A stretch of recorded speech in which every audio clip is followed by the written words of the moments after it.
The road carved through Montana wilderness like a scar through old skin. 2 lanes of cracked asphalt, barely visible under 3 days of accumulated snow. The kind of road that doesn't lead anywhere people want to go. Garrett Malloy drove slowly, methodically, the way a man drives when he's got nowhere left to run to. His hands rested steady on the wheel of the battered Ford F-150, knuckles scarred white from years of work the government never officially acknowledged. The truck's heater wheezed against the January cold, producing more noise than warmth.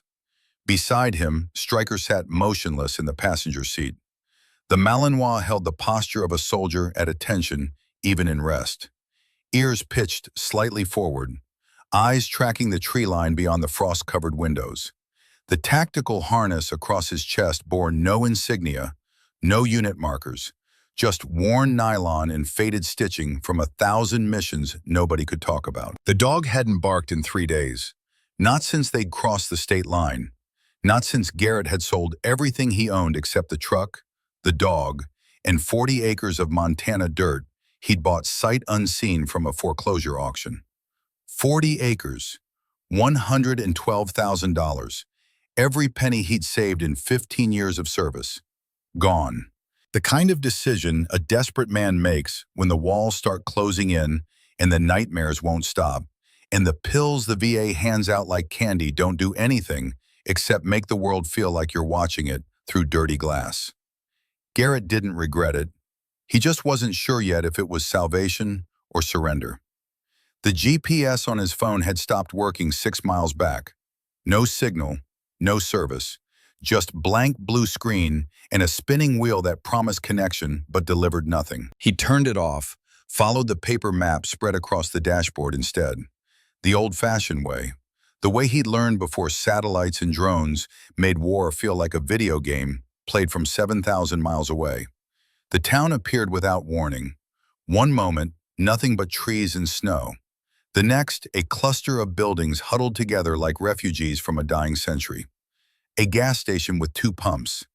A general store with a hand-painted sign so faded the letters were barely visible. A small white church with a steeple that leaned slightly to the left, as if even God's house was tired of standing straight. And there, at the edge of where pavement surrendered to gravel, sat Blackwater Tavern. The building looked like it had been old when Garrett's grandfather was young. 2 stories of weathered timber and stone, dark wood gone gray from decades of mountain weather. The windows glowed with warm yellow light, but the building itself seemed to sag under the weight of its own history. A wooden sign hung above the porch, letters carved deep, Blackwater Tavern, EST, 1947. Garrett pulled into the gravel lot, killed the engine. The silence that followed felt enormous. Stryker's ears swiveled forward, then back, then forward again. "Easy," Garrett murmured. His voice sounded strange after hours of silence. Rough, unused. Just a town, just people. The dog turned his head, fixed Garrett with amber eyes that seemed to hold a question. Garrett looked away first. He always did. They climbed out into cold that hit like a physical blow. 15 degrees, maybe less. The kind of cold that makes your lungs ache and your eyes water. Stryker hopped down gracefully, landed in the snow without sound, immediately began scanning the perimeter with the methodical precision of a trained operator. No play, no excitement, just work. The tavern door opened before Garrett reached the steps. An old man stood in the doorway, late 70s, maybe 80. Tall once, now bent by time and weather. He wore a flannel shirt tucked into worn jeans, sleeves rolled to the elbows despite the cold. His face was a roadmap of lines and weathered skin, the kind of face you earn by living hard and long in a place that doesn't forgive weakness. "You lost?" the old man asked. Not hostile, just factual. The kind of question you ask when strangers don't show up by accident. "No, sir," Garrett said, "just passing through." The old man's eyes moved to Stryker, studied the dog the way someone who knows animals studies them, taking in the tactical harness, the rigid posture, the controlled alertness. "He bite?" "Only when I tell him to." Something like a smile touched the corner of the old man's mouth. Fair enough. You look like you could use coffee and food. Both are hot. Both are edible. Can't promise much beyond that. Garrett hesitated. Every instinct told him to keep moving. Find his land. Set up camp. Disappear into the kind of solitude that doesn't ask questions or expect answers. But it was cold, and he was tired. And something in the old man's face suggested loneliness that went deeper than geography. Appreciate it, Garrett said. The old man stepped aside. Name's Colton Ashford. I own this place. What's left of it anyway. Garrett Malloy. Military? Garrett paused on the threshold. Was. Ain't no was to it, Colton said quietly. Some things you carry forever. Inside, the tavern held the smell of old wood and wood smoke and decades of meals cooked in the same kitchen. The main room was small but warm, heated by a stone fireplace that crackled with fresh logs. 6 tables scattered across worn floorboards. A bar along the back wall, bottles lined up like soldiers at attention. Empty, completely empty. No other customers, no staff besides Colton himself. Garrett felt the wrongness of it immediately. The instinct that had kept him alive through 15 years of missions that officially never happened. Not fear exactly, just awareness. The feeling you get when something doesn't fit the pattern. Stryker felt it too. The dog moved close to Garrett's leg, not seeking comfort but establishing position. Ready to protect, ready to react. Slow season? Garrett asked. Colton walked behind the bar, started pouring coffee without being asked. Every season's slow these days. Used to be, this place fed fishermen and hunters, loggers, families driving through to Kalispell. Now, he shrugged, now people have reasons to stay away. What kind of reasons? The kind that pile up over years until nobody remembers the first one, just knows the place feels wrong. Colton set 2 mugs on the bar, black coffee, steam rising. You bought the old Morrison property, didn't you? Garrett's hand moved toward his hip before he could stop it. Old reflex, reaching for a weapon that wasn't there anymore. Colton noticed, didn't react, just waited. How did you know? Garrett asked carefully. Small town, foreclosure auctions get talked about, and ain't nobody bought land here in 5 years, especially not 40 acres of woods with no road access and no utilities. Colton's eyes held something Garrett couldn't quite name. Makes a man wonder what you're running from, or toward. Garrett didn't answer, took the coffee instead, drank it black and hot and bitter. Stryker sat at his feet, perfect position, guard stance. Colton disappeared into the kitchen, returned minutes later with 2 plates. Elk steak, potatoes, something green that might have been beans. Set one in front of Garrett, the other on a lower table. Your dog eat table food? Colton asked. He eats what I tell him to eat. That a yes or a no? Garrett looked at the second plate, back at Colton. Something uncomfortable moved in his chest. When was the last time someone had thought about Stryker like that? Like he was more than a tool, more than a weapon with a tail. He'll eat, Garrett said quietly. Thank you. Stryker didn't move until Garrett gave the hand signal. Then the dog approached the low table, ate with mechanical precision. No mess, no waste. 3 minutes and the plate was clean. They sat in silence while Garrett finished his meal. Good food. Better than he'd had in months. The kind of cooking that comes from years of practice and hands that know their work. Finally, Colton spoke again. Your land is about 8 miles north of here. No road in. You'll have to hike it. Probably take you 3 hours in this snow with gear. He paused. If you need supplies before you head up, my store sells basics. Nothing fancy. Garrett set down his fork. Why are you helping me? Helping you? Colton's weathered face creased into something that wasn't quite a smile. Son, I'm just glad somebody bought that land. Maybe it'll finally stop holding its breath. What does that mean? But Colton had already turned away, started clearing plates. Conversation over. Garrett paid cash, left a tip that was probably too large.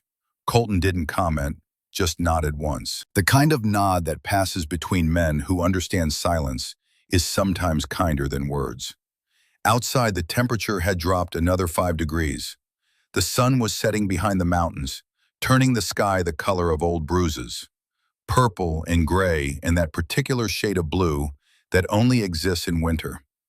Garrett stood beside his truck for a long moment, studying the town, the church, the general store, the handful of houses scattered along the main road, smoke rising from chimneys in thin white columns, a town holding its breath.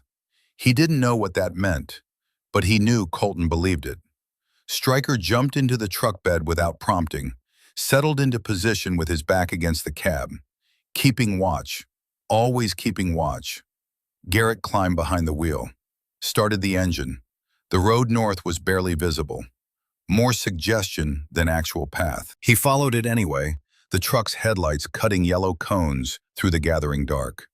3 miles up, he pulled over, started unloading gear, tent, sleeping bag, camp stove, water filtration system, 2 weeks of freeze-dried meals. The essentials of a man who'd learned to live light because sometimes you have to leave everything behind in 30 seconds. He'd make camp here tonight, figure out the land tomorrow, find a spot to build something more permanent, something that could survive a Montana winter, and a man who wasn't sure he wanted to survive at all. The tent went up fast, muscle memory from 1,000 field operations.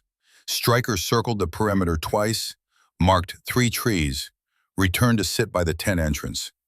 Guard position. Always guard position. Garrett was tying off the last support rope when Stryker's posture changed. Subtle. Almost invisible if you didn't know what to look for. But Garrett had worked with this dog for 7 years. Knew every signal, every shift in body language. The dog's ears rotated forward, locked onto something in the darkness beyond the tent.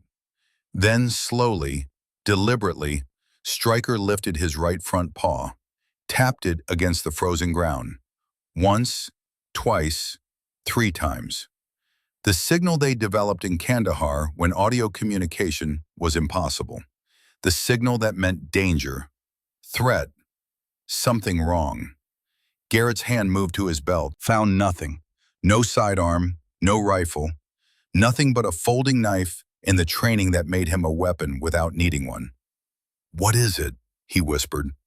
Stryker didn't look back, just kept staring into the forest, body rigid as steel. Garrett grabbed his flashlight, clicked it on. The beam cut through darkness and falling snow, illuminating tree trunks and shadows, and the kind of emptiness that feels like presence. Nothing. No movement. No eyes reflecting light. No sound except wind through branches and snow falling soft as whispers. But Stryker didn't relax. Garrett moved beside the dog, shoulder to shoulder, facing whatever had triggered that ancient combat instinct. "Show me," he said quietly. Stryker moved forward, not running, just walking with purpose, the way he walked point on patrol. Garrett followed, flashlight sweeping methodically left to right. They walked 50 yards into the forest. Then Stryker stopped. Garrett almost walked past it, almost missed it entirely in the darkness and snow. Just another shadow among shadows. Just another feature of a landscape that didn't want to be seen. But there, barely visible between 2 massive pines, half buried under decades of fallen needles and earth and time itself, sat something that shouldn't exist. A rail car. Not a building, not a shed, not any natural feature of forest geography. A rail car. Old, rusted, covered in moss and climbing vines, but unmistakable in its manufactured angles and metal construction. Garrett stood frozen, flashlight beam playing across corroded steel and peeling paint, his mind trying to process what his eyes were seeing, trying to understand how a rail car ended up 30 feet deep in mountain forest, miles from any track, any road, any logical explanation. Stryker approached it carefully, sniffing, circling, then sat directly in front of the door, looked back at Garrett. The look said, "This is what I wanted to show you." Garrett moved closer. The rail car was old, really old, Possibly 70, 80 years, the kind of design they stopped making before Garrett was born. Rivets in heavy steel construction, built to last, built to survive. And there, barely visible under rust and weather, someone had stenciled words across the side panel. Blackwater Emergency Network Station, 17, 1947. Garrett felt his pulse accelerate, the same way it accelerated before breaching a door in Fallujah, before fast roping into a compound at 3 in the morning. The feeling that something important was about to happen, and there was no turning back. The door wasn't locked, just rusted shut. It took 3 hard yanks, metal screaming against metal, before it swung open on hinges that hadn't moved in decades. The smell hit him first. Old canvas and rust, and the particular odor of space sealed too long. Not decay exactly, just time. Concentrated time. Garrett stepped inside, swept his flashlight beam across the interior. The rail car had been converted into some kind of rescue station. That much was obvious. The walls were lined with shelves, most of them collapsed now. Scattered across the floor were remnants of old equipment. A canvas stretcher, coils of rotting rope, first aid boxes with red crosses faded to pink, an old radio set, vacuum tubes visible through cracked casing, and there, mounted on the far wall, hanging like a religious icon, was a bell. Not a small handbell, a massive bronze bell, maybe 3 feet tall, suspended from a wooden frame. Even in the darkness, even covered in decades of dust, it gleamed with that particular quality of crafted metal that refuses to surrender to time. Garrett approached it slowly. Stryker followed, staying close to his leg. The bell's surface was covered in engravings, patterns that looked like waves, stylized mountains. And there, near the top, carved deep, Blackwater Rescue Bell Station, 17, established 1947. Garrett reached out, touched the cold metal, felt the solidity of it, the weight of history compressed into bronze and purpose. Why would someone build a rescue station in the middle of nowhere? Why hide it so completely that 70 years could pass without anyone finding it? Why go to the effort of engraving a bell and mounting it like an altar and then abandoning it to rot? Stryker moved away, sniffing along the rail car's floor. He stopped near the back corner, pawed at something, looked at Garrett. The signal for found something. Garrett knelt beside the dog. His flashlight revealed a metal box, maybe 12 inches square, wedged between floorboards that had warped with age. He pulled it free, heavy, sealed with a simple latch that opened with minimal pressure. Inside, wrapped in oilcloth that had somehow survived the decades, sat 3 items. A hand-drawn map of the Blackwater Lake area, marking 24 locations with red X marks. Station 17 was circled. So was something labeled Station 18.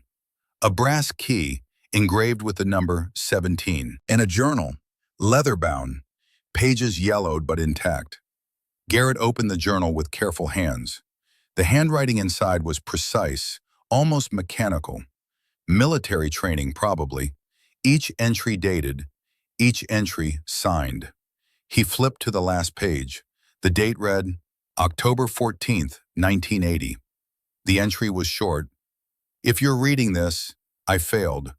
They killed the others between March 1979 and now, made them look like accidents, drownings, car crashes, one house fire.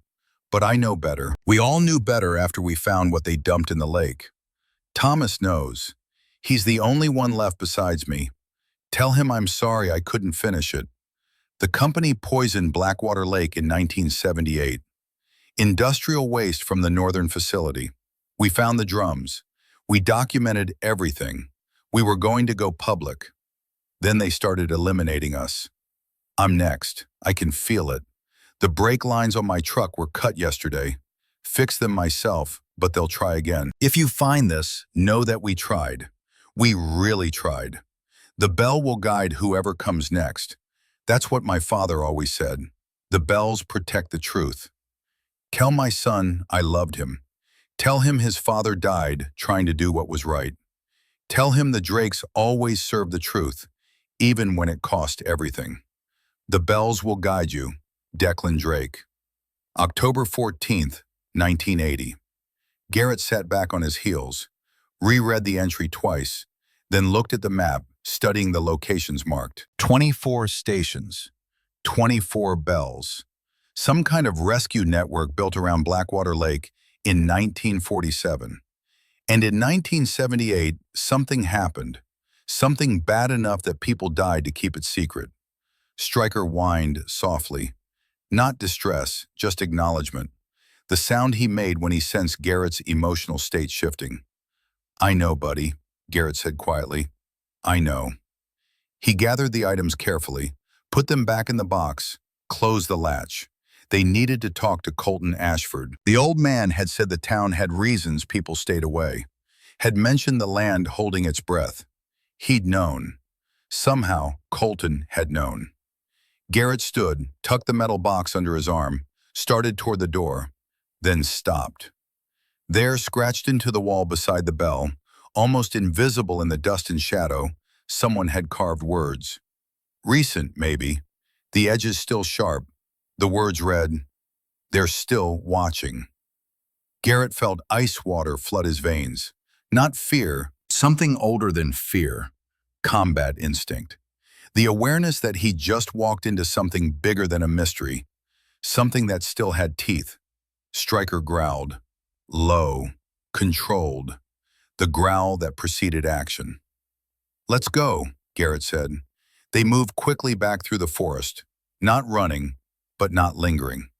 Garrett kept his flashlight off, navigated by moonlight and memory. Stryker ranged ahead, checking their six. The tactical dance they perfected in a dozen countries whose names appeared on no official record. The tent looked exactly as they'd left it. No footprints in the snow except their own. No sign of disturbance. But Garrett didn't trust it. He packed everything in 10 minutes. Combat speed, field discipline, then drove back toward town, the metal box sitting in the passenger seat where Stryker usually rode. The dog stood in the truck bed, ears forward, eyes scanning, always watching. The Blackwater Tavern's lights still glowed yellow against the darkness. Garrett pulled into the lot, killed the engine, grabbed the box. Colton Ashford stood on the porch like he'd been waiting. Maybe he had been. Garrett climbed the steps, held up the metal box. Found something in the woods, he said. Something that shouldn't be there. Care to explain? Colton's weathered face remained expressionless, but his eyes moved to the box. Then to Stryker, who'd positioned himself between Garrett and the old man. Guard stance. Threat assessment. You found Station 17, Colton said quietly. Not a question. A statement. I found a rail car with a bell and a dead man's journal. Journal says 6 people were killed between 1979 and 1980. Says they were murdered for finding out about industrial waste dumped in the lake. Garrett's voice stayed level, controlled. Journal says you know about it, that you're the only one left who does. Colton was quiet for a long moment. Then he sighed, the sound of a man who'd been carrying something heavy for too long. Come inside, he said. This story requires whiskey. They sat at a corner table. Colton poured 3 fingers of bourbon into 2 glasses, didn't ask if Garrett wanted it, just set it down and drank his own in a single swallow. Garrett waited, patient. The way you wait when someone's about to tell the truth they've been hiding for decades. Finally, Colton spoke. Declan Drake was my best friend, he said. Him and 5 others. We were part of the Blackwater Emergency Network. Our fathers built it in 1947 after a bad winter killed 9 people. No roads, no phones that worked reliable. Just mountains and storms and people dying because help couldn't get there fast enough. He poured more bourbon. Didn't drink it. They built 24 rescue stations around the lake. Each one had supplies. Each one had a bell. When someone needed help, you rang the bell. The sound carried for miles. Other stations heard it, rang their bells, created a chain, guided rescuers through storms. And in 1978, Garrett prompted. Colton's jaw tightened. North Summit Energy opened a manufacturing facility 15 miles north. Said it was eco-friendly. Said it would bring jobs. The town believed them because we wanted to believe. Because we were dying slow and needed something to hope for. He drank the bourbon this time, quick, like medicine. Declan worked for the Forestry Service. He found the drums in March 1978, 55-gallon drums of industrial waste, just dumped in the North Watershed. Took samples, documented everything. Him and 5 others from the old rescue network. What happened? March 1979, first one died, Carl Henderson, drowned in Blackwater Lake. Strange because Carl could swim like a fish. Then in July, Sarah Mitchell. Car accident on a straight road. September, David Chen. House fire. His wife barely escaped. Garrett's hands tightened on his glass. And nobody investigated? Small town. Overworked sheriff. Company had lawyers. Made everything look like accidents. Made us sound like conspiracy theorists. Colton's voice went hollow. By October 1980, only Declan and my brother Damon were left. Declan died October 15th. Rescue mission went wrong. The bell system failed. He was trying to save a kid during a storm. Never made it back. And your brother? 1982, fire, right here in this tavern. Damon was upstairs trying to gather the last of the evidence. Evidence we'd been hiding in Station 17 and Station 18. He didn't make it out. The silence that followed felt like weight, physical pressure. Why didn't you go public? Garrett asked. With what? The company cleaned up the drums, bought off the right people. My brother was dead. Declan was dead. All the others were dead. I had Declan's journal and some old photographs, and the knowledge that speaking up would probably get me killed too. Colton looked at Garrett with eyes that had seen too much. So, I stayed quiet, kept the tavern running, watched the town die slow instead of fast, and I waited. For what? For someone like you. Colton nodded toward Stryker, who sat alert at Garrett's feet. Declan always said the bells would guide whoever came next, that eventually someone would find Station 17, someone who'd know what to do with the truth. Garrett processed this, turned the journal over in his hands. The company, he said carefully, North Summit Energy. They're still here? They never left, renamed themselves, diversified, got cleaner operations, but the same people run it, same families, same money. Colton leaned forward. And Declan's son? He's the CEO now. That stopped Garrett cold. His son? Lawson Drake, 42 years old, never knew what his father really died for. Company told him it was a rescue mission gone wrong because the system was outdated. Made him believe his father died because people like us clung to old ways instead of accepting progress. Colton's expression hardened.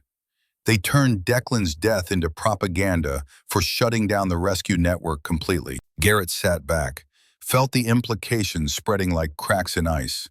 A man's son, running the company that killed his father, not knowing, believing a lie for 40 years.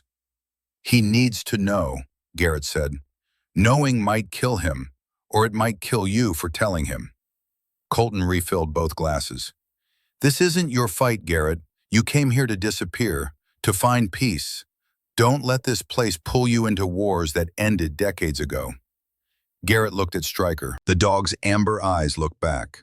Steady, unblinking. They'd both seen what happened when good men stayed quiet. When the easy choice became the only choice. When walking away felt justified because the problem wasn't yours to solve. It always ended the same way. More bodies, more secrets, more darkness that grew until it swallowed everything. Show me Station 18, Garrett said. Colton shook his head slowly. Station 18 is under the lake. Declan and my brother submerged it deliberately before Damon died. The real evidence is down there. The documents, the photographs, the samples, everything that proves what the company did. Then I'll go get it. You'll die trying. That's 40 feet of freezing water. The entrance is hidden. Even if you found it, even if you got inside, bringing anything back up through ice, Colton trailed off. It's suicide. Garrett stood, picked up the metal box. Stryker rose beside him, alert and ready. I've done suicide missions before, Garrett said quietly. Usually they work out. He started toward the door. Colton's voice stopped him. Why? You don't know these people. This isn't your town. Your land is 8 miles away. You could walk up there tomorrow and forget any of this ever happened. Garrett paused, thought about the question, about the real answer. Declan Drake's last words were about his son, he finally said. He wanted someone to tell Lawson the truth, that his father died doing what was right, that the Drakes always served the truth, even when it cost everything. He looked back at Colton. I know what it's like to lose people because someone made the wrong call. I know what it's like to carry that weight, and I know what it's like to live with lies that feel safer than truth. He opened the door. Cold air rushed in. If there's a chance to give that man his father back, even just the memory of who his father really was, then that's not someone else's fight. That's just being human. Outside, snow had started falling again. Thick, heavy, the kind that erases footprints and covers mistakes and makes the world look clean, even when it's not.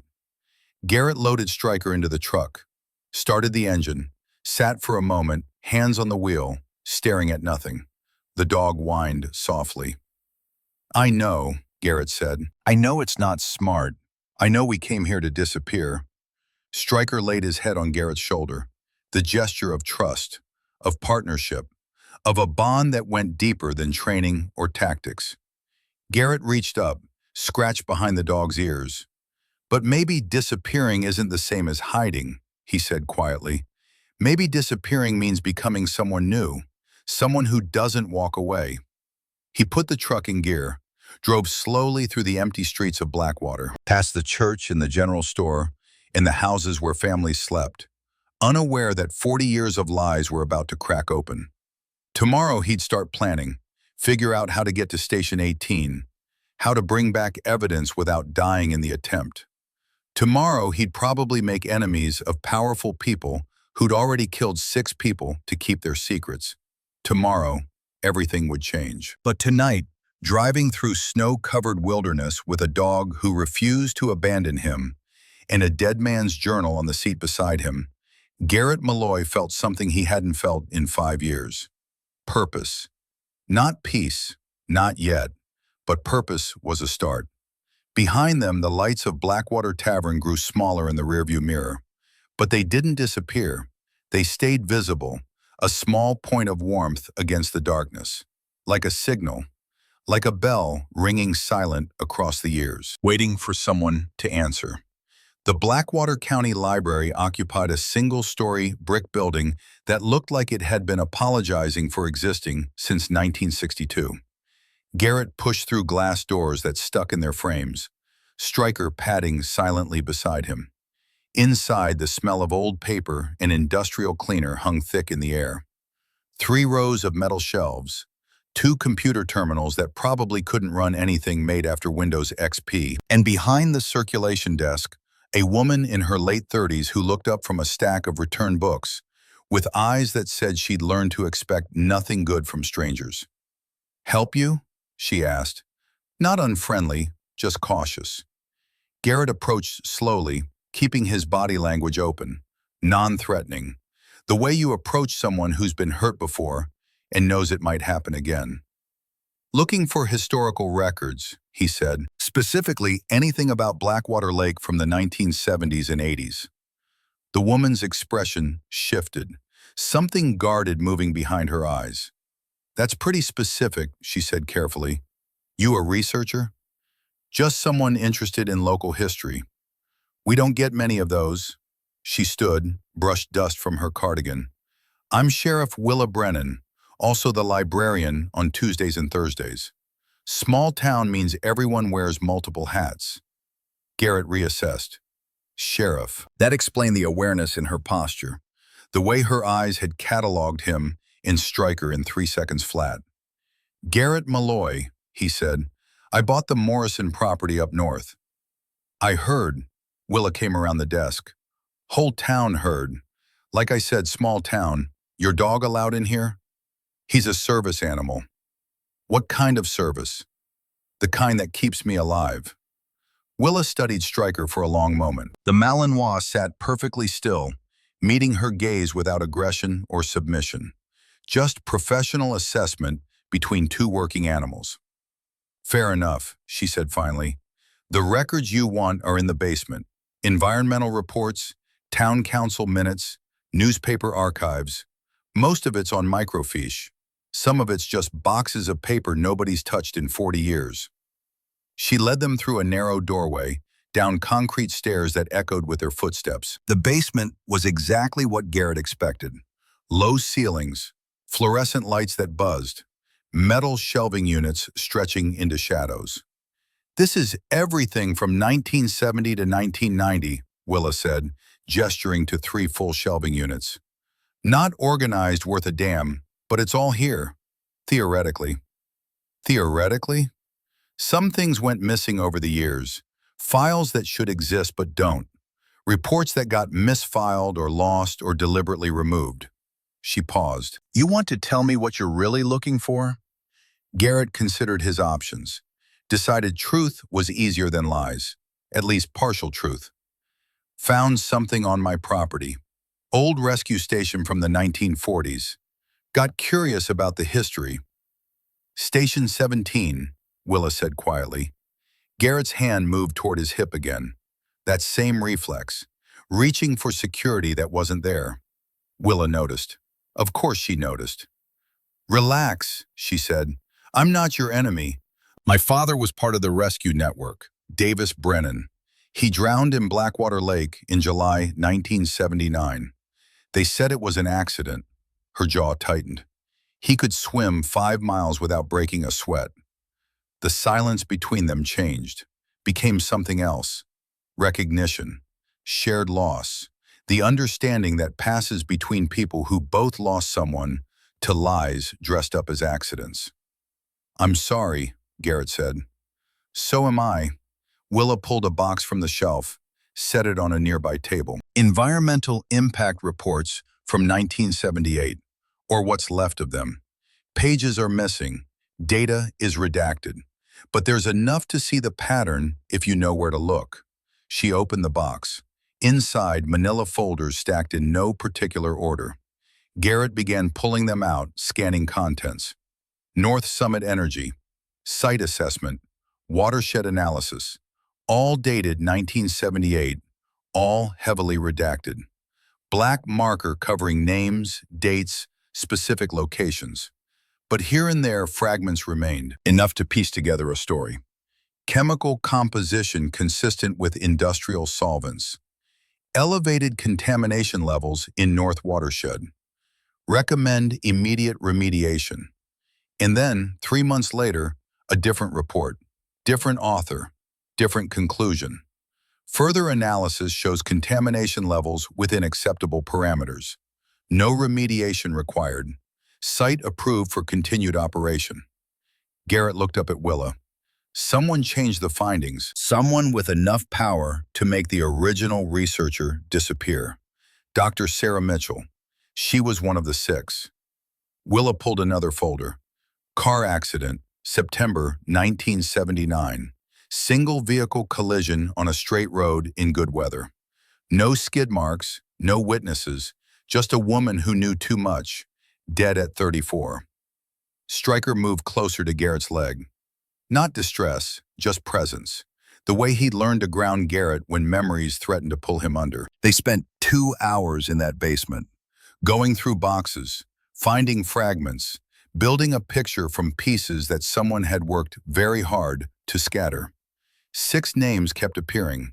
6 people who documented the contamination, who'd fought to make it public, who died between March 1979 and October 1980. Carl Henderson, Sarah Mitchell, David Chen, Margaret Torres, Robert Sullivan, and Declan Drake.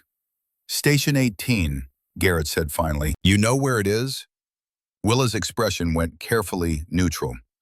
Under the lake, north end, about 40 feet down. My father helped Declan and Damon Ashford sink it in 1980, put the real evidence inside, sealed it up. She paused. Nobody's been down there in 43 years. I'm going down. That's suicide. The water's 34 degrees. Visibility is maybe 3 feet. You'd need specialized equipment, dive training, and even then the odds of making it back up are— She trailed off, studying him.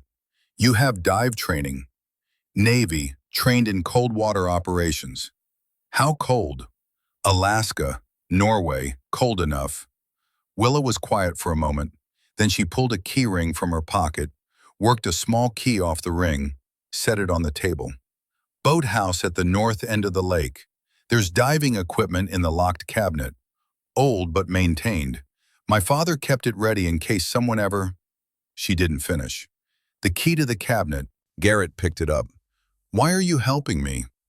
Because my father died believing someone would eventually finish what they started. Because I became sheriff hoping I could do it myself. But I can't. Too visible. Too official. Any move I make gets noticed, gets reported, gets shut down. Her eyes hardened. But you? You're nobody. Just a vet who bought some land. If you disappear, it's sad but explicable. If you find something, maybe it matters. That's a hell of a reason to send someone to their death. You were already planning to go. I'm just making it marginally less suicidal. Willa gathered the files, started putting them back. One more thing. Lawson Drake, the CEO, he's in town today. Has a meeting at the old community center at 3. Something about development proposals. Garrett checked his watch. 1:15. Thanks, he said. Don't thank me yet. You haven't died trying to be a hero. They left the library through the back exit. Outside, the temperature had dropped even further. 18 degrees. Sky the color of old pewter. The kind of day that feels like the world is holding its breath before something breaks. Garrett drove to the community center early, parked where he could watch the entrance. Stryker sat alert in the passenger seat, tracking movement with systematic precision. At 2:45, a black Lexus SUV pulled into the lot. Newer model, spotless despite winter roads. The kind of vehicle that announces money without trying. A man stepped out, early 40s, expensive coat, confident stride, face that would have been handsome except for the exhaustion around his eyes. The kind of tired that comes from carrying weight nobody else can see. Lawson Drake. Garrett watched him enter the building, counted to 30, then followed. The community center was the kind of space that tried to be everything and ended up being nothing. Meeting room, recreation area, event space, shabby furniture arranged in rows facing a folding table at the front. Lawson stood behind the table, setting up a laptop.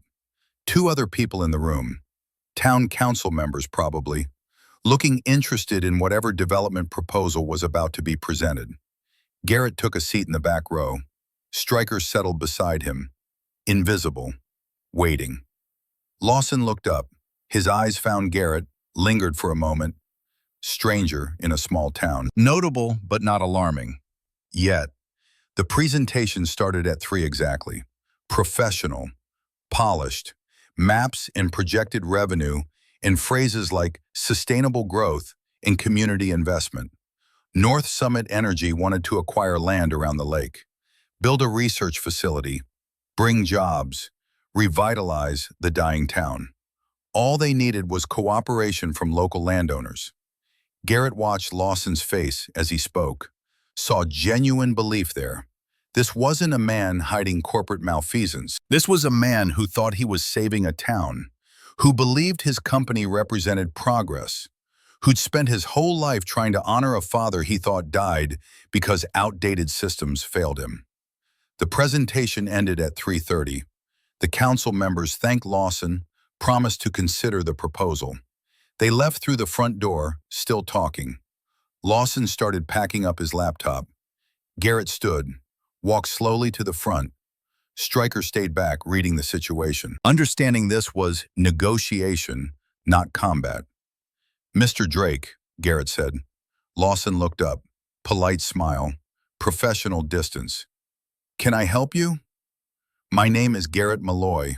I recently bought property north of here, the old Morrison land. The smile dimmed slightly. Ah, I was hoping to speak with you about that actually. North Summit Energy has interest in that area for the research facility I mentioned. If you're open to selling, we'd make a very generous offer. I'm not. I understand.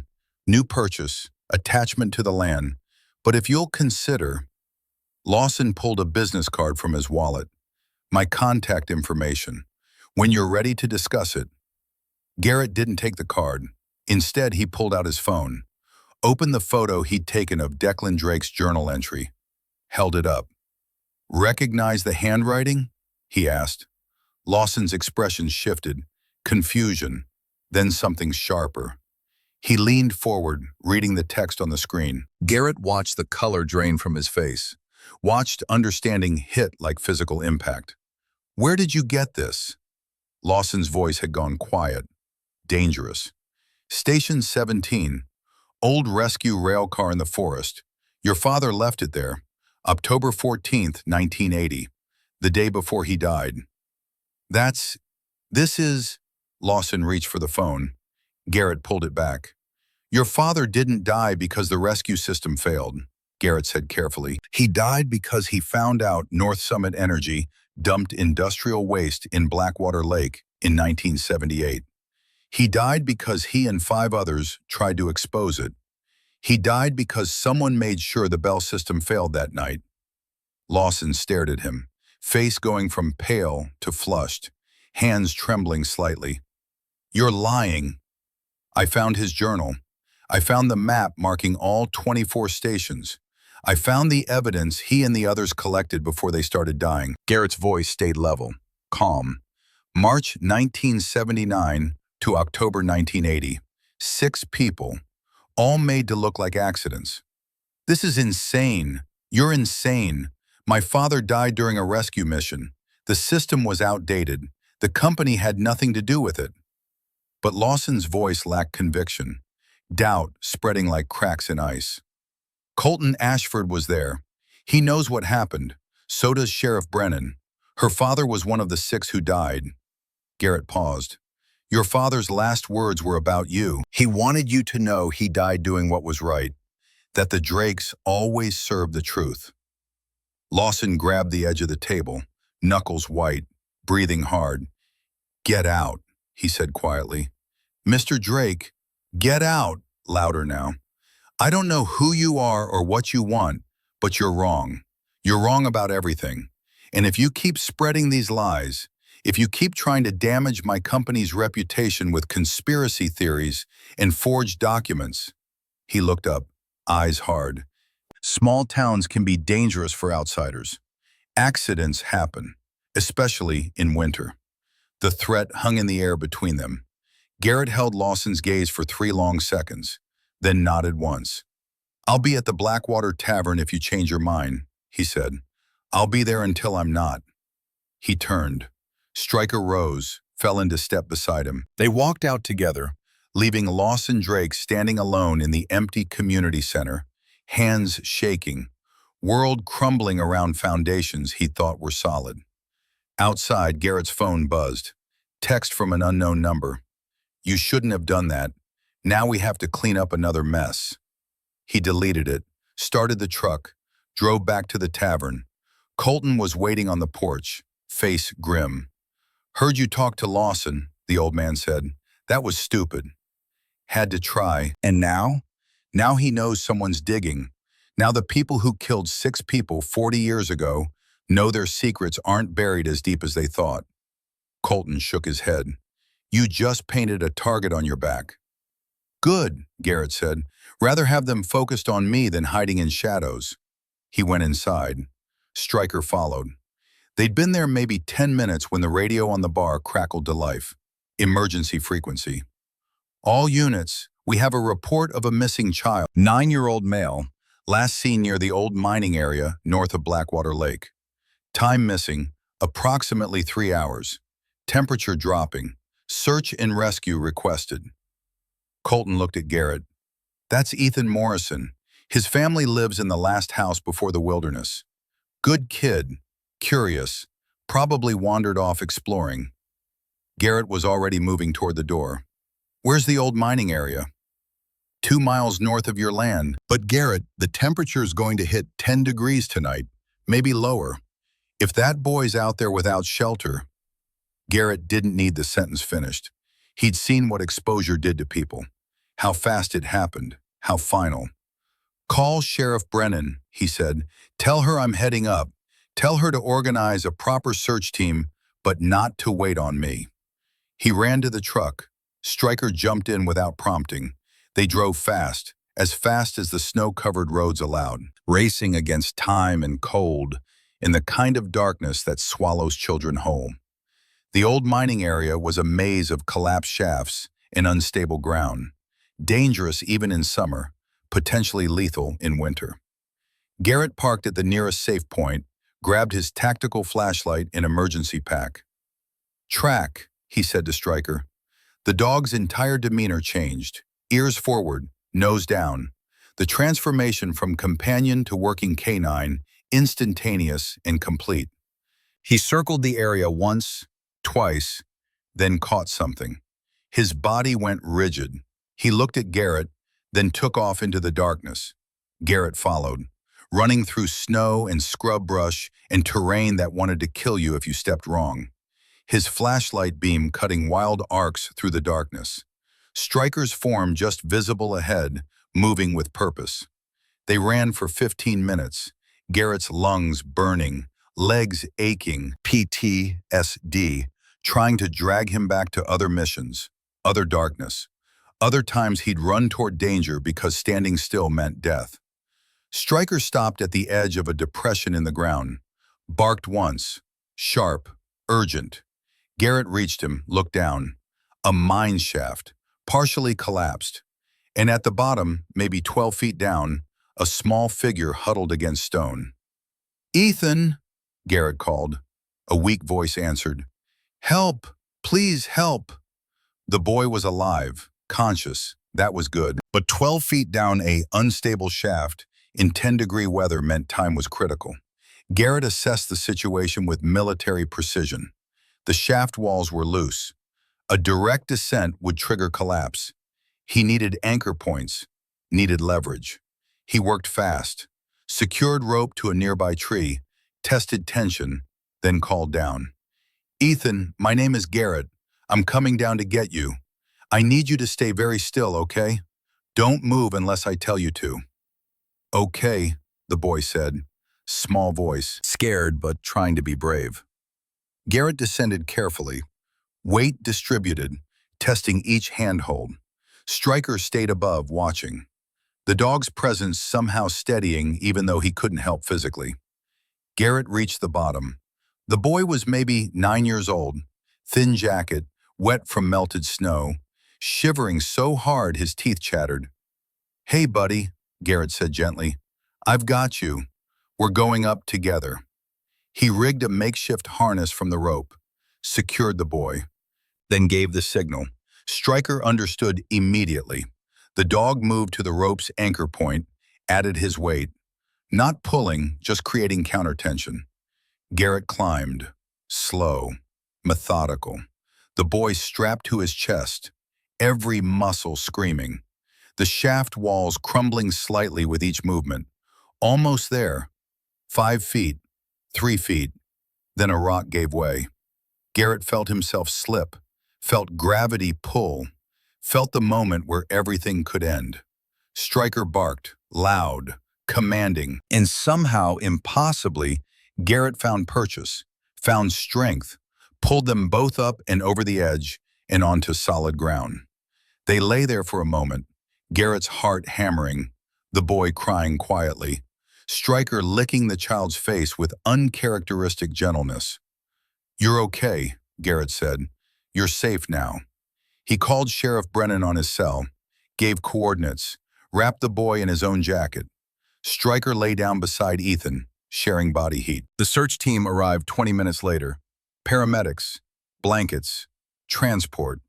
Ethan's parents showed up moments later. The mother sobbed. The father gripped Garrett's hand with crushing force. "Thank you," he kept saying. "Thank you. God bless you. Thank you." Garrett just nodded, uncomfortable with gratitude, uncomfortable with being treated like a hero when he'd just done what needed doing. Sheriff Brennan pulled him aside. "That was good work," she said quietly. "The boy would have died out there." Stryker found him. "Stryker had help." She paused. "Lawson Drake called me an hour ago. Said you harassed him. Said you made threats. Wanted to file a complaint. And? And I told him I'd look into it, which means I'll write a report that goes nowhere." Her expression hardened. "But you need to be careful. Lawson's scared now. Scared people do stupid things, especially when they've got resources and connections." Garrett understood. The threat was real, and getting more real by the hour. They drove back to the tavern in silence. Stryker sat in the passenger seat, head resting on Garrett's shoulder. The gesture of partnership, of trust that went deeper than words. At the tavern, Garrett parked but didn't get out immediately. Just sat there, hands on the wheel, staring at nothing. "I should leave," he said quietly. "Pack up, drive away. Find some other 40 acres in some other state where nobody knows my name and the past stays buried." Stryker didn't move, didn't react. Garrett continued. "That's the smart play, the safe play. Walk away before this gets worse, before someone else dies, before I—" He trailed off. The dogs shifted, looked at him with amber eyes that seemed to hold understanding beyond what should be possible for an animal. Garrett sighed. "But I can't, can I? Because that boy would be dead if we'd already left. Because Lawson Drake deserves to know the truth about his father. Because 6 people died and nobody ever paid for it, and walking away means their deaths meant nothing." He opened the truck door, started to get out. Stryker didn't follow. Garrett paused, looked back. The dog sat perfectly still, staring straight ahead, body language clear and unmistakable. Refusal. "Stryker," Garrett said. "Come." The dog didn't move. "Stryker, out of the truck, now." Nothing. Just that same rigid stillness. The posture that meant the dog had made a decision, and no amount of commanding would change it. Garrett felt frustration spike. "We're going inside. It's 10 degrees out here. You'll freeze." Stryker turned his head slowly, looked at Garrett, then looked toward the road leading north, toward the land, toward the forest where Station 17 sat hidden, then looked back at Garrett. The meaning was clear. "We're not leaving." "Damn it," Garrett said quietly. "I'm trying to keep us alive." Stryker's tail moved. One deliberate thump against the seat. The dog's version of, "I know, but that's not why we're here." They stayed that way for a long moment. Man and dog, partners, brothers, locked in silent negotiation that both knew only had one possible outcome. Finally, Garrett laughed, bitter, exhausted, but genuine. "You're right," he said. "You're absolutely right. We can't run. Not from this." He closed the truck door, opened the passenger side. Stryker jumped down, pressed against his leg. Together they walked into the tavern. Colton looked up from behind the bar, saw something in Garrett's face, nodded slowly. "You're staying," the old man said, not a question. "We're staying. Even though it's dangerous, especially because it's dangerous."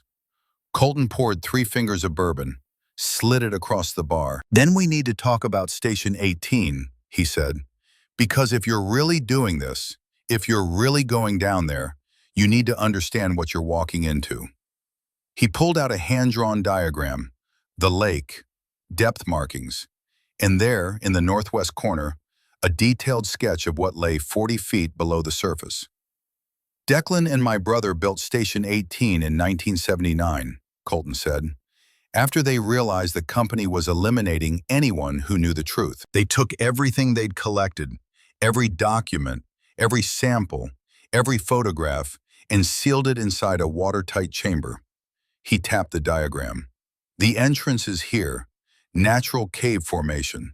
They modified it, reinforced it, made it accessible. But only if you know where to look and what you're looking for. Otherwise, it's just another underwater rock formation in a lake full of them. How do I find it? The bells. Colton pulled out the brass key Garrett had found, the one marked with 17. Each station key is also a compass. See these markings? Garrett looked closer. Faint engravings along the key's edge. Degrees, bearings. Stand at station 17. Hold the key due north. The engravings will catch sunlight at a specific angle. Follow that bearing to the lake. The entrance is 40 feet down, bearing 347 degrees from the North Shore marker. And inside? Metal boxes, same as what you found in Station 17, but bigger, more complete. Everything they died trying to protect. Garrett studied the diagram, committed it to memory. When? Colton asked. Tomorrow, first light, before Lawson or anyone else figures out what I'm planning. You'll need a dive partner, safety protocol. Navy should have taught you that. Can't risk someone else. Then you're a fool. Colton's voice hardened. But you're a fool who's earned the right to make foolish choices. They talked for another hour. Details, contingencies, what to do if Garrett didn't surface, who to call, where to send the evidence if it all went wrong. Finally, near midnight, Garrett and Stryker drove back to the land. Set up camp in darkness, built a fire that pushed back the cold, but couldn't touch the deeper chill settling into his bones. Stryker lay beside him, close, protective. Tomorrow might kill us, Garrett said quietly. The dog's tail thumped once. Acknowledgement, not concern. You should have stayed in retirement, should have let them place you with some family who give you a yard and regular meals and peaceful nights. Another tail thump, this one feeling almost amused. Garrett smiled. Yeah, you're right. You'd have been miserable. He lay back, stared at stars scattered across black sky like bullet holes in dark cloth.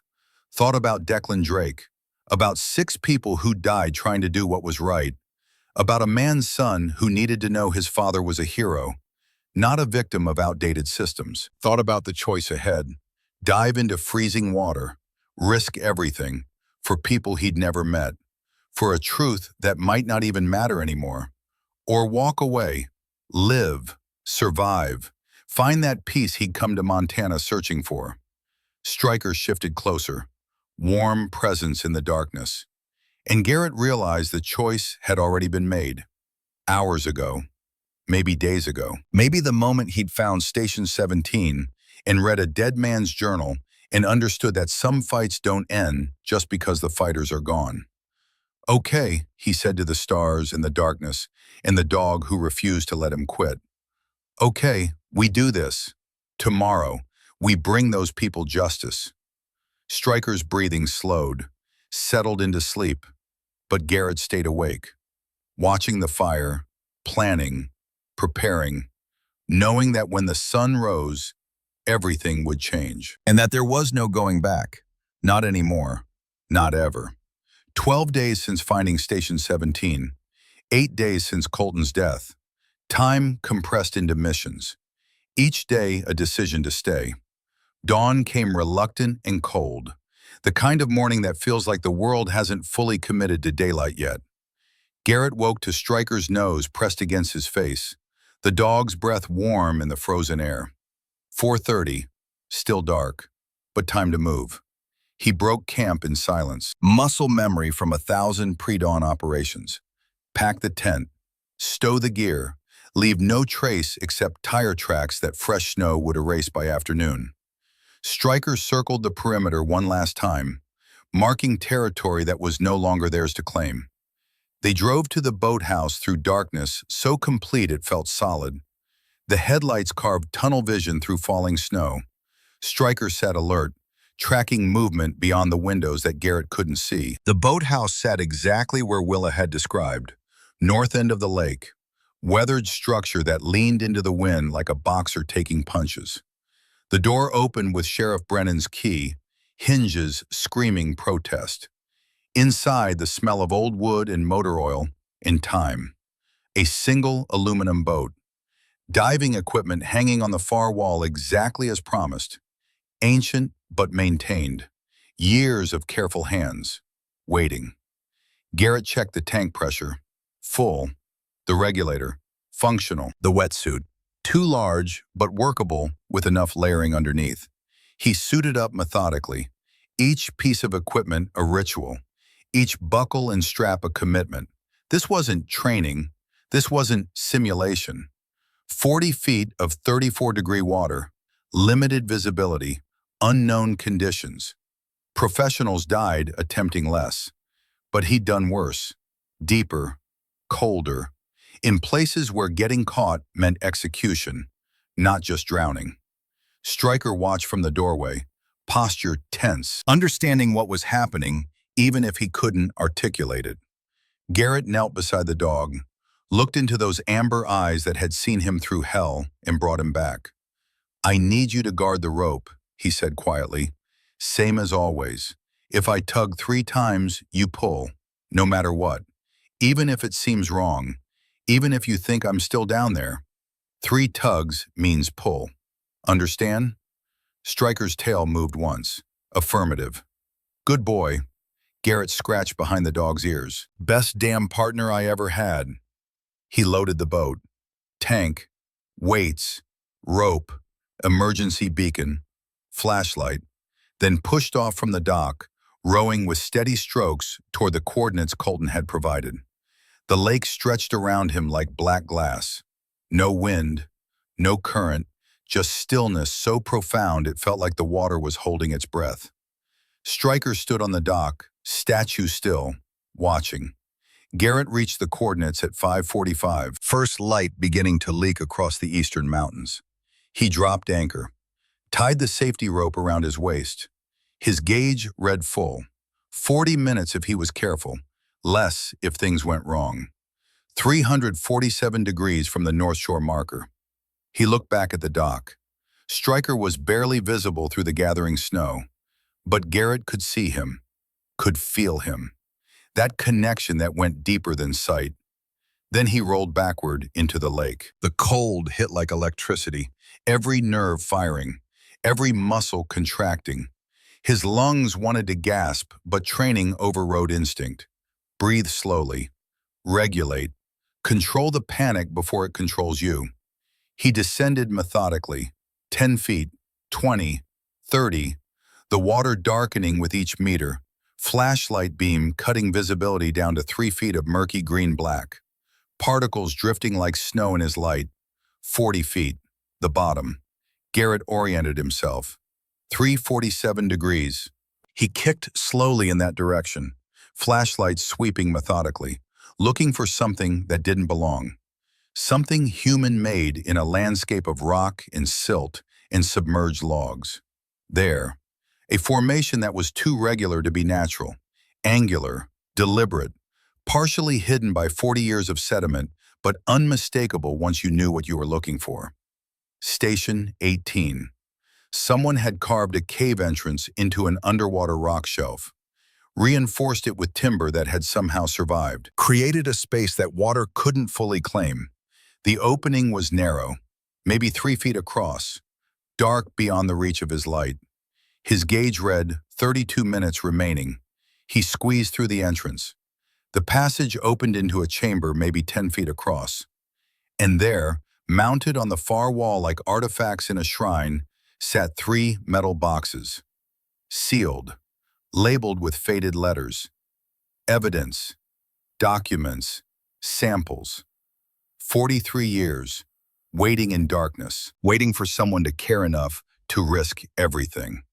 Garrett worked fast, unstrapped the boxes from their moorings. They were heavy, but manageable. He secured them to his harness with climbing clips. 28 minutes left. Enough time if he started ascending now. He turned to leave. The passage had darkened. A figure filled the entrance. Wetsuit, tank, flashlight beam catching Garrett full in the face, blinding him. Then a hand grabbed his air hose, yanked hard. The regulator tore from Garrett's mouth. Suddenly he was breathing water, choking, instinct screaming, Training trying to override panic, but panic winning. He grabbed for the backup regulator. The other diver knocked it away, then shoved. Hard. Garrett slammed backward into the rock wall, stars exploding behind his eyes. The attacker was bigger, stronger, fighting with the desperation of someone who'd been ordered to make sure nobody left this chamber alive. Garrett's lungs burned, needed air, needed it now. But his primary regulator was gone. Backup was somewhere in the darkness, and the other diver had him pinned. He stopped fighting the way the attacker expected, went limp instead. The diver's grip loosened slightly. Confusion, checking if Garrett had drowned already. That 1 second of hesitation. Garrett drove his elbow up, caught the attacker under the chin, felt impact even through water resistance. The grip released. Garrett twisted, found his backup regulator, purged it, breathed. Sweet air, metallic taste, but air. The other diver recovered, came at him again, this time with a dive knife. Blade catching flashlight beam, moving fast, intent clear, no capture, no warning, just elimination. Garrett blocked the first strike, training from a dozen countries where close combat meant survival. He caught the knife hand, twisted, felt bones grinding. The blade dropped, spiraled down into darkness. They grappled, silent, deadly ballet in water that turned every movement slow and strange. The attacker was good, military training probably, but Garrett had learned to fight in conditions that made this look easy. He got behind the diver, arm around the throat, controlled choke, not lethal, just unconscious. 5 seconds, 10. The other diver's struggles weakened, then stopped. Garrett released him, secured the man's regulator in his mouth, then used the diver's own equipment straps to bind him to an outcropping. Temporary restraint, enough to keep him from drowning before waking, enough to stop him from following. His gauge flashed red. 18 minutes. He grabbed the metal boxes, kicked toward the passage, squeezed through, started ascending, not too fast, nitrogen narcosis, decompression sickness. The bends could kill you just as dead as drowning. Slow, controlled, even though every instinct screamed to surface now. 15 feet from the top, his gauge hit 5 minutes. The math was simple. He had enough air to make it. Barely. Then something yanked on the safety rope. 3 sharp tugs. Striker signal. Emergency. Pull now. But Garrett wasn't in trouble. The rope shouldn't be moving unless someone else was on the boat. He surfaced fast, broke into gray dawn light, gasping, choking, looking for threats. A second boat floated 20 feet away. 2 men, one holding binoculars, the other aiming something at the dock, at Stryker. The dog stood rigid, barking, warning, but not attacking. Confused why his training told him to guard the rope, but danger came from a different direction. "Drop the boxes," the man with binoculars called, "or the dog dies." Garrett's vision tunneled, cold rage replacing tactical thinking for one dangerous heartbeat. Then training reasserted itself. Assess, adapt, act. He let go of the boxes, watched them sink. Slow, deliberate, making it look like compliance. The man lowered the weapon slightly. Smart. Now swim to shore, slow. Hands where we can see them. Garrett swam, not toward shore, toward his boat, the angle putting it between him and the shooters. "Wrong direction," the man shouted. Garrett dove. Underwater, kicked hard, came up beside his boat, used it as cover, pulled himself over the side. The emergency flare gun was exactly where he'd stowed it. He rose, aimed, fired. The flare streaked across water, struck the second boat's hull, didn't penetrate, but the white phosphorus burned, spread, created smoke and chaos and the kind of distraction that turns odds.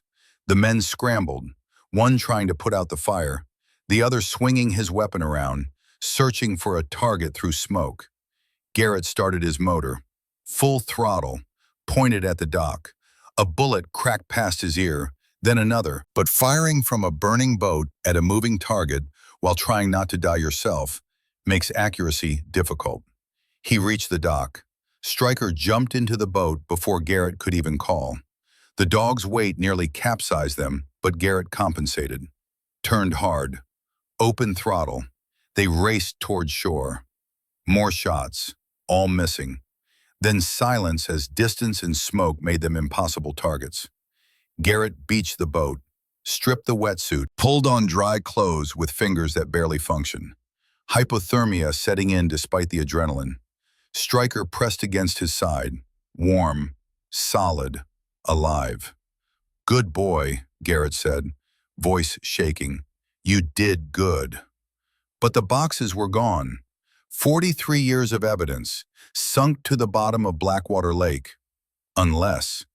Garrett pulled out his phone, hands trembling so badly it took 3 tries to unlock it.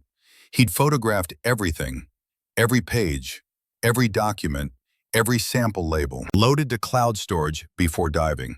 Redundancy, the first rule of intelligence work.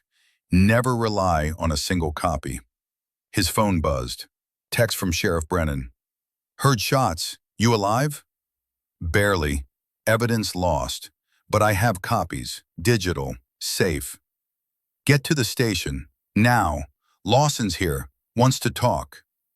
Garrett drove to town. Stryker stood in the truck bed despite the cold, watching their 6. The dog wouldn't relax until they were behind secure walls. Willa met them at the station door, face grim. "Inside," she said. "Quick." Her office felt crowded. Lawson Drake sat in the corner, face showing exhaustion and something else. Determination, maybe, or the beginning of it. "They tried to kill you," Lawson said. "Not a question, a statement. 2 men, professionals. 1 attacked me underwater. 2 more tried to shoot me on the surface." Garrett paused. "How did you know?" "Because I sent them." Lawson's voice cracked. "Not to kill you, to retrieve the boxes. To bury this before it destroyed the company. Before it destroyed my father's memory with ugly truths." The silence that followed felt enormous. "But then I read his journal again," Lawson continued. "Really read it. Not looking for ways to explain it away, just reading what my father actually wrote." He pulled the journal from his coat, opened to the last page. "He wanted me to know. He died wanting me to know. And I've spent 42 years refusing to listen." He looked at Garrett with red eyes. "I called them off, told them to stand down, but they'd already engaged. I'm sorry. I'm so goddamn sorry." "The boxes are gone," Garrett said carefully. "But you have copies." Not a question. Lawson had figured it out. Digital, backed up, safe from people like me who'd rather bury truth than face it. "Yes." Lawson stood, extended his hand. "Then let's use them. All of it, every page, every photograph. I'll request a full environmental audit, independent, federal oversight.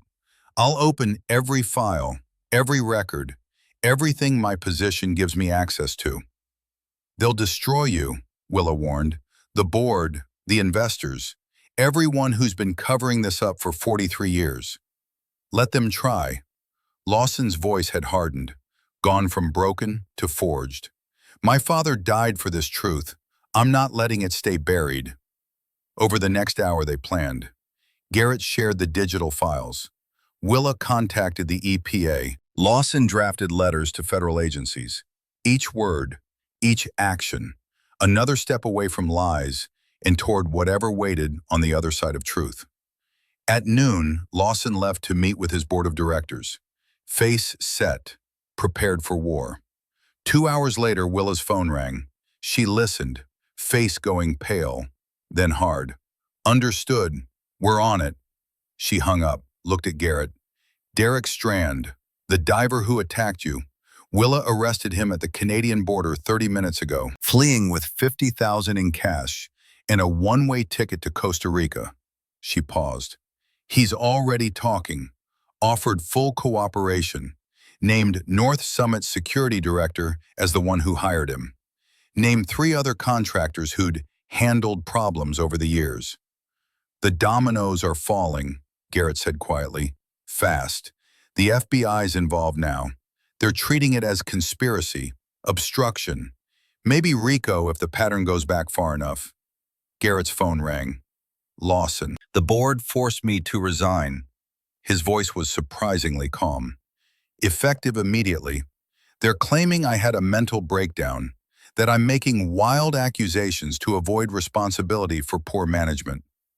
I'm sorry. Don't be. Best thing that ever happened to me. Lawson's laugh was bitter but genuine. I'm free now, free to testify, free to tell the truth without worrying about corporate liability or shareholder value or any of the bullshit that made me lie to myself for 42 years. He paused. There's something else. I'm transferring 300 acres to you, my personal land, adjacent to yours. Use it however you want. Build something. Create something that honors what my father died for. I can't accept that. You already did. The deed's being filed as we speak. Lawson's voice softened. You gave me my father back. You showed me who he really was. That's worth more than land, more than anything. The call ended. Garrett sat back, looked at Stryker. The dog's amber eyes looked back, steady, unblinking, trusting whatever came next. We're really doing this, Garrett said. Building something permanent, staying. Stryker's tail moved, one deliberate thump. Yes. The next 3 weeks moved like controlled chaos. The EPA released preliminary findings. Contamination confirmed. Histora about dumping documented. North Summit Energy's current operations suspended pending full investigation. Lawson Drake testified before a grand jury, brought evidence, named names, opened every file his former position had granted access to. 3 board members resigned, 2 were indicted. The company entered bankruptcy proceedings. Derek Strand's cooperation led to 4 more arrests. The security director, 3 contractors, all facing federal charges, all suddenly willing to talk to reduce their sentences. And the town of Blackwater started breathing again. People who'd lived under a cloud of fear for 43 years suddenly felt sunlight. Stories emerged, testimonies, other families who'd lost people and never known why. The truth, once started, couldn't be stopped.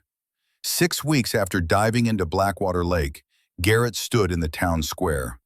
A memorial was being unveiled. 6 names carved in granite.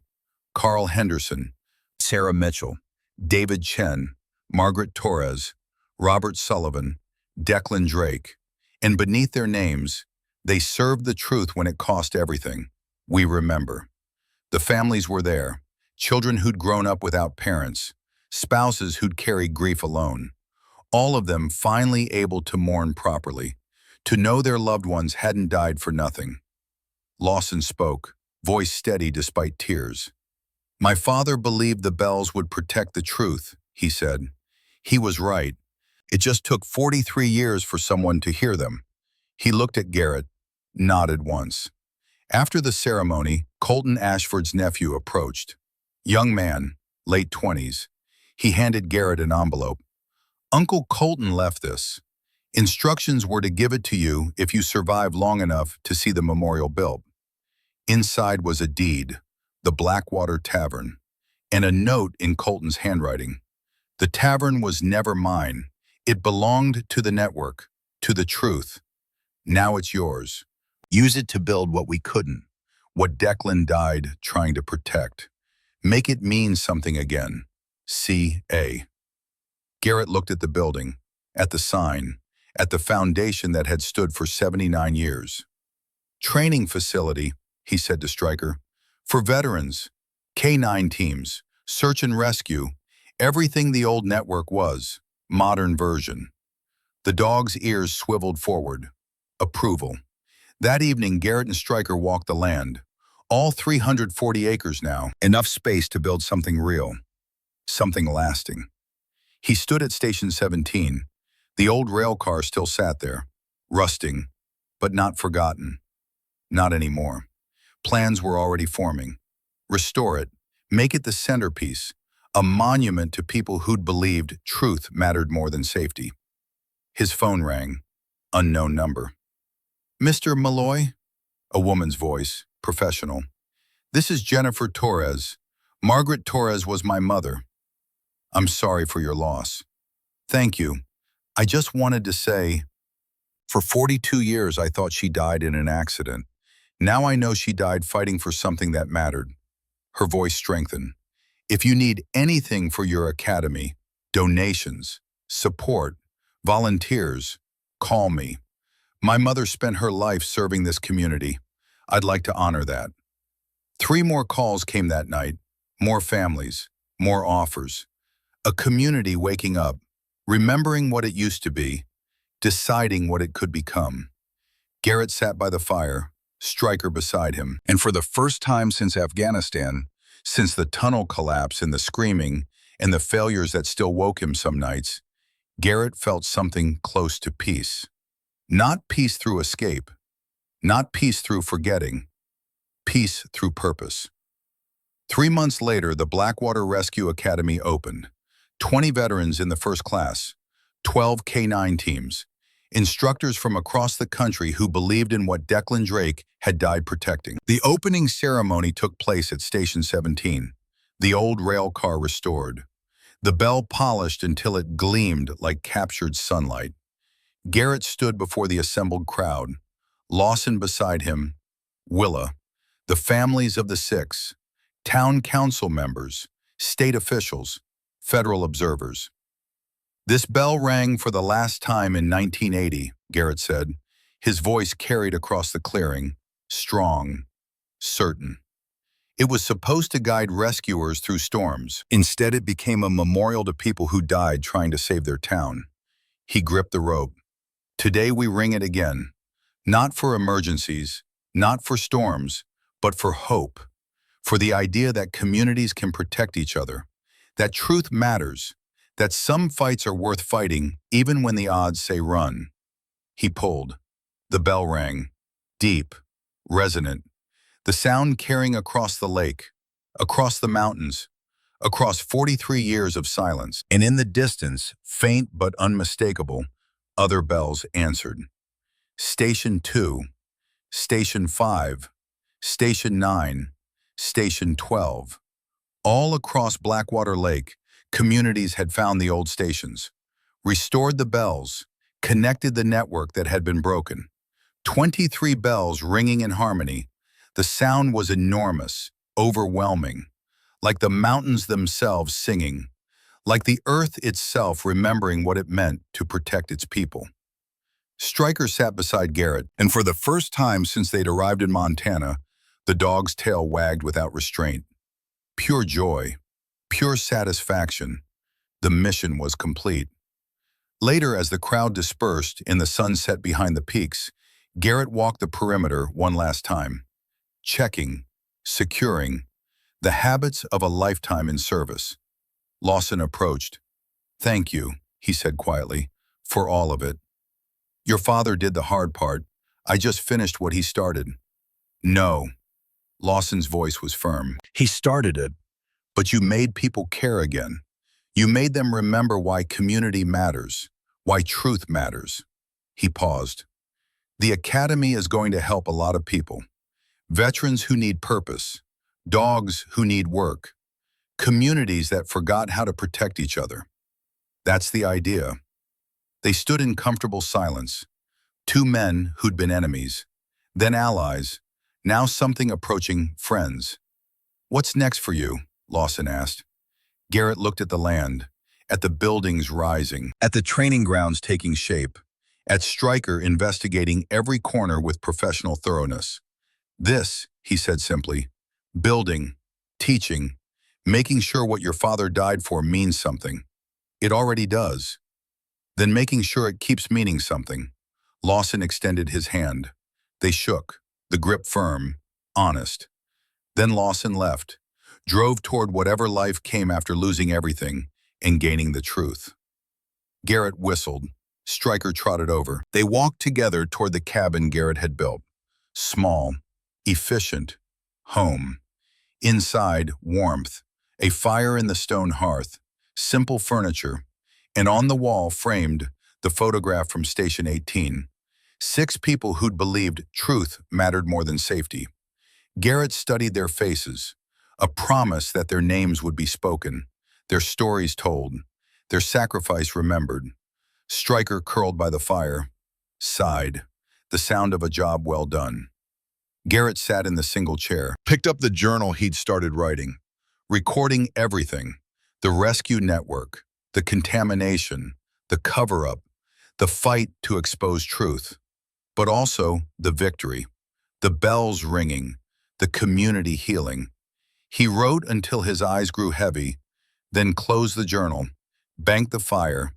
Outside, snow fell soft and clean, covering the world in white, erasing old scars, making space for new beginnings. Garrett stood in the doorway, breathing cold air, feeling Montana settle into his bones, becoming part of him. Or him becoming part of it. Stryker joined him, pressed warm against his leg. "We did good, buddy," Garrett said quietly. The dog's tail moved. 3 times. Not danger this time, just agreement.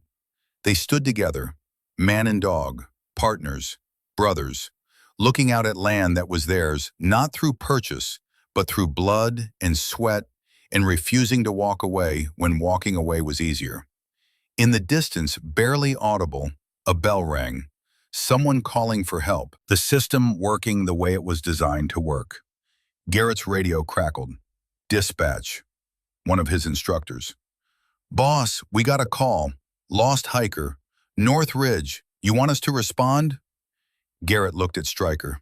The dog was already moving toward the truck, purpose in every step, ready to work, ready to serve. "We're on it," Garrett said. They drove through darkness, toward someone who needed help, toward purpose, toward the life Garrett had found not by running away, but by refusing to leave. The road ahead was dark, unknown, potentially dangerous, but Garrett wasn't afraid. He had Stryker, he had training, he had purpose, and somewhere in the darkness, bells were ringing, guiding them home, always guiding them home. The end. Epilogue.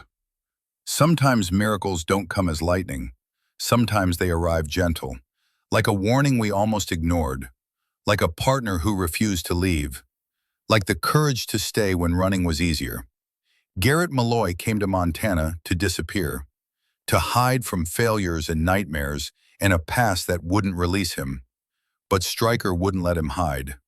The dog found Station 17, found the truth, found purpose buried under 43 years of lies. And in finding it, they saved more than a town.